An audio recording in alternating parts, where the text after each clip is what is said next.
Hey, this is Riley, and this is a Superhuman podcast. At Superhuman, we bring you cutting edge insights from health experts and high performers to help you unlock your body's full potential, supercharge your mind, and achieve more with less effort. Do you want to fix nagging health issues, boost productivity, spark genius ideas, master stress, build relationships, and increase your income? It all starts by optimizing your inner machinery. Today's guest is a true embodiment of purpose driven leadership in the modern world. Evie Spivakachi is a visionary entrepreneur and elite executive coach, has spent 2 decades negotiating high-stakes industries while remaining rooted in one of the world's most executive business hubs, Monaco. From launching his first trading company in 1996 to building a multi-million-dollar energy venture, he's achieved what most would consider the pinnacle of success. But for Dave East, the journey does not stop there, because in 2016, he made a radical shift, transforming and trading prestige for purpose. After years of soul-searching mentorship from some of the world's most respected thinkers, he returned to a new mission to help leaders evolve beyond profit and into true impact. Through his firm, Synergy Consulting, he now coaches high-level executives, including leaders at Google, Airbus, and Unilever, on how to align vision, values, and performance to build organizations that are not only profitable, but deeply human. Davies, welcome to the show. Thank you, Riley, and thank you for having me today.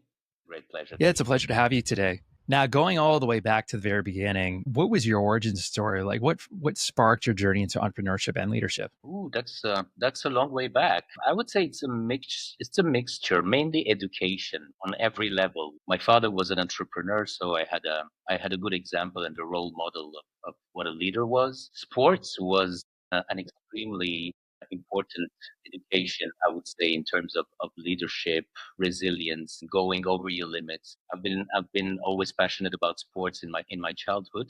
And then the road that I took in my studies in business schools, where they really teach you how to be a leader and an entrepreneur. So yeah, I guess a combination of different areas of education. And did you start, like when you were a teenager, did you know I'm going to be an entrepreneur, or did you get that sense at all, or was it kind of found later on? Yeah. Yeah, it Yeah, seems yeah. most do when I talk to I most of these remember. guys. Yeah, I remember in school, like the teachers, they were asking. I don't know, I was 7 or 8. Like the teacher was asking, "What do you want to do when you get older?" I said, "I want to be a businessman."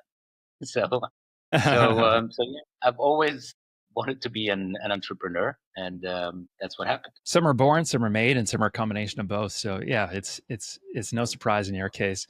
And so you've, fast forward a little bit, you've scaled across multiple industries. What has, and for most entrepreneurs, failure comes along the way. What has failure taught you about that success never could? Good question. I would say most important things that I learned from failure was first resilience. Resilience is, I think, it's one of the most critical skills that you need to have when you're a leader. And second, a bit later on, what it really taught me was humility. So when we're talking about humanizing the corporate culture and the businesses, it's learning how to be first a human being and being humble about it.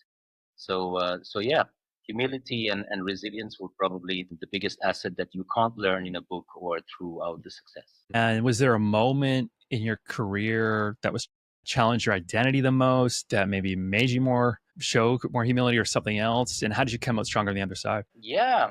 There was one that was really challenging, both professionally and personally. It was during my second venture in energy, in green energy business, where I did a joint venture with the Turkish company in order to set up the manufacturing and the sales operations in Turkey. And it happened that after a while, I realized that in terms of integrity, we were not aligned on the same values with the partners that I had in Turkey. And therefore, there was a very difficult decision to be made. And I can even say that one of the times in my life where I felt the most stress and almost at the level of depression because I was not aligned with my values and with my integrity. Yeah, when you reach a certain level, I decided that I'm gonna let go of all the investment. I invested more than half a million at that time. It was like 15 years ago, so it was not a small investment, and I decided to abandon, let everything because we couldn't find any solution in terms of vision, integrity, alignment, and so yeah, I'd rather let go of everything, lose everything that I invested, but keep my integrity because money comes back, but your values of integrity don't. So yeah, I decided to lose a lot of money and come back to Monaco and move on with other things. It was not an easy decision, but Yeah. yeah, it was the best decision to take. And you probably learned so many lessons in that process, and it can take a long time to build up integrity and reputation, but a moment to let it all go, right? So, yeah, I'm sure you learned. I Exactly. mean, 15 years ago, that's really interesting. Now, you have helped leaders transform from the inside out. That seems to be a lot of your approach, the humanizing aspect. How did you go through that process personally before teaching it to others? Interesting. Like my first experience with introspection and personal development was at the peak of my career when everything was really going great in terms of business, financial results, and wealth and everything. This kind of self-awareness I had with myself, waking up in the morning, looking at the mirror in the bathroom and saying, okay, I mean, I am where I wanted to be, where I was planning to be. I mean, I ticked almost all the boxes of my bucket list. And so I was wondering, like, am I happy? Am I fulfilled? And and the answer was no. So I started my own introspection by hiring a coach, and that was like, yeah, almost 20 years ago, and trying to find out what was missing in my life fulfillment, because it was very awkward to feel that everything was going good in terms of your life plan and your career plan and your success and your financial expectations about life, but that was not enough to make you feel happy and fulfilled. So that's how I started my own introspection, saying like what was missing. And that's how I discovered the world of personal development, psychology, neuroscience, and yeah, once you start, as we say, the journey never ends. And I'm still here today. Yeah. It's interesting. You never forget that first experience, whether it's your first sale in business years back or it's your first time getting personal development. Those will last forever, even if it's a hundredth of the value of what it is now. It's amazing how that works. And now you've also, you've worked with everyone, startups to Fortune 500, and you've probably seen a lot of people. What have you seen that separates leaders from truly exceptional ones from average ones in your view? I would say emotional intelligence, because that can summarize all the qualities that differentiates an average leader from an exceptional leader. Like an average leader would succeed in reaching his KPIs, like the results that he wants at all costs. And yeah, he would be an average leader doing the job that he's given. But an exceptional leader would make sure that he does it in the best conditions for everyone around in the ecosystem, like from the employees of the company to the clients of the company, where emotional intelligence really makes the difference in how you perceive success. Success is not only a matter of numbers, it is also the impact you have on people. There was a quote that I really liked that was saying success is not measured by the amount of dollars that you have on your bank account, but on the number of lives that you can impact positively. So that's Yeah, that's according to huge. me what really makes it.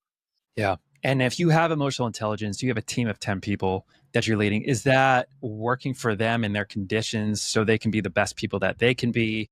Obviously, you don't want to bend over too much for them. You have to draw the line somewhere as a leader, but working with them, understanding their situation, and they're going to respect you more. Yeah, exactly. There was a quote by Richard Branson that I really liked and that really resonated with me.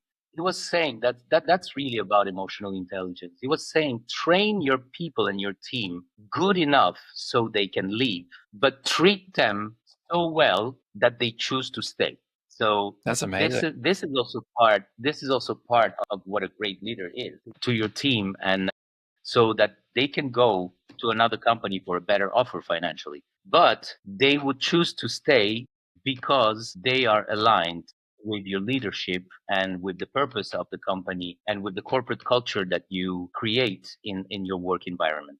We spend more time in the office working than in our personal life. If you can't find fulfillment in your workplace, then you're doing something wrong. I love that because it keeps, leaders and managers accountable and responsible for being good leaders is not just because they have the executive office chair that, they can call the shots.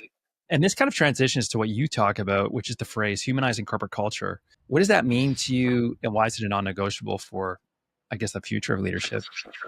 That's exactly what I mean by humanizing the corporate culture. In the previous decades, again, a company was built to make profit, and it was all about numbers. It was all about results, like tangible results in terms of quantifiable, let's say. But nobody really cared about a corporate culture, let's say. We started to see that. Yeah, Simon Sinek was saying something very interesting. He was saying, if you don't understand people, you don't understand business. Business is made by people, for people, and managed by people. So if you don't understand people, you don't understand business. So humanizing a company or corporate culture means that, first of all, you have to understand the people. Why are we doing this business? What are we trying to achieve when we sell our service or our product? If we don't understand our clients, how can we serve them? So that is what I mean by humanizing the corporate culture today, is that shifting from there was a very funny post on the social media regarding the KPIs. KPIs means like key performance indicators until a few years ago. The KPI today needs to mean keep people informed, keep people involved, keep people interested. So yeah, this is what humanizing the corporate culture is about, is making it from humans to humans. That, and therefore you need to use human skills in order to reach your objective. Yeah, it's so true. And I think for the employees, when they're intrinsically motivated from the inside, not just extrinsically from the money that they're making, as a leader, you don't have to do as much work because you planted that seed inside of them. So you kind of have these self fulfilling people working for you. And it's just a much enriching culture to be in. Exactly. A leader is not responsible of the results. A leader is responsible of the people who are going to generate the results. So the first role of a leader is to manage people. And therefore, you can't manage people if you don't have the soft skills, the human skills required to manage.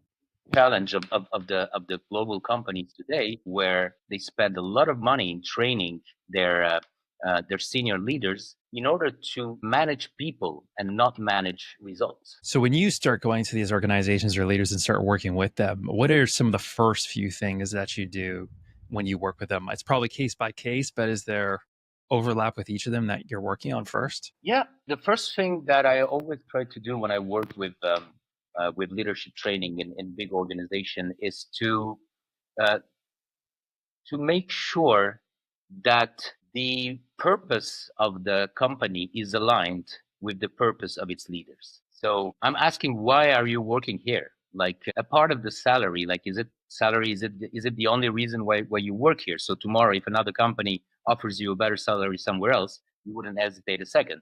So the first thing is, I think today in big companies, and in the last 70 years, there is less than 50 companies that have survived and still operating today, 70 years later. So, which means that all the rest went out of business. And if you look at the list of these 50 companies, you would realize that the common point that they have between them, that they have a very strong corporate culture and very purpose-led business. Very interesting. And there's different books like Trouble Leadership and like the top and different forms of organizations. I think it's on level 4 or 5. They reached the point where the whole culture organization, it's they're not doing the KPIs anymore. It's just every day is so effortless because they have reached that level of assimilation between each other. Every thing is just known to expect, and everyone's a self-starter. Plus, they develop their own new ideas. So it becomes just like every day you don't have to micromanage them. It becomes this new ecosystem, and the organization growing every day just through their existence alone. So that I find really fascinating. Next question I wanted to just ask you, almost finishing up here. You went from scaling different startups to a unicorn, launching FMCG products. You've seen it all. So is there a through line that connects all of your ventures together, a relationship between them all? Yeah, yeah, I would say again, I will come back to that story about integrity. I think that every business that I have helped or created myself or managed or that I've consulted, I've chosen them according to the impact that would create. What was the purpose? What is the why of the company? Where are they doing this business? Or when I'm going to launch a business, why?